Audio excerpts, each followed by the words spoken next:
Like many American black families, the ancestry of the Sarjeants traces back to the Caribbean, specifically Barbados.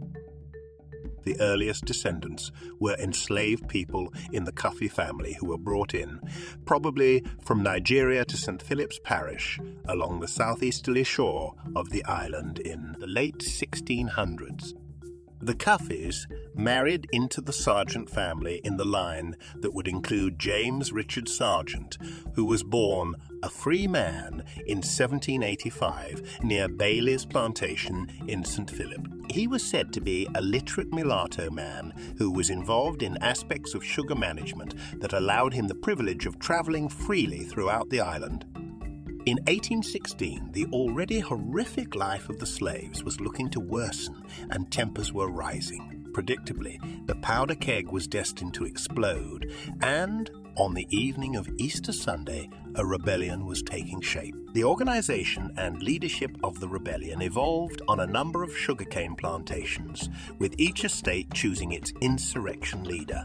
The Simmons plantation, one of the largest on the island, had 3 leaders: John Grigg, Nanny Grigg, and an enslaved person known only as Jackie. The Bailey Plantation uprising was led by 4 enslaved people: King Wiltshire, Dick Bailey, and enslaved men, Johnny and Bussa. The revolt was named after Bussa.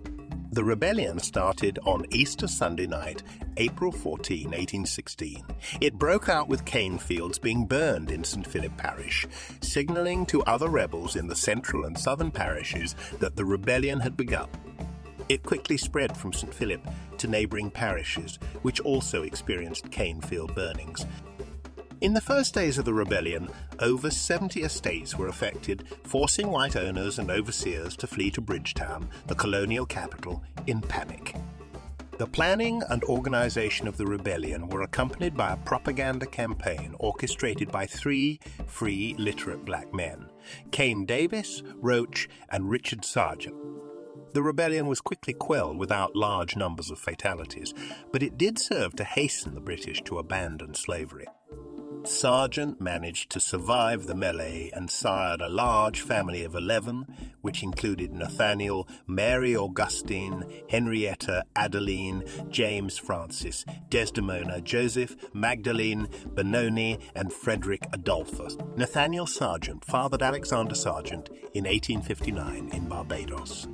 Alexander was said to have responded to an appeal for skilled labor after a hurricane and emigrated to the island of Nevis. Alexander, in turn, fathered James Foster Sarjeant in 1884 and Alexander Sarjeant Jr. in 1892. Both James Foster and Alexander Jr. ultimately joined the Great Migration, moving to New Haven, Connecticut around 1910.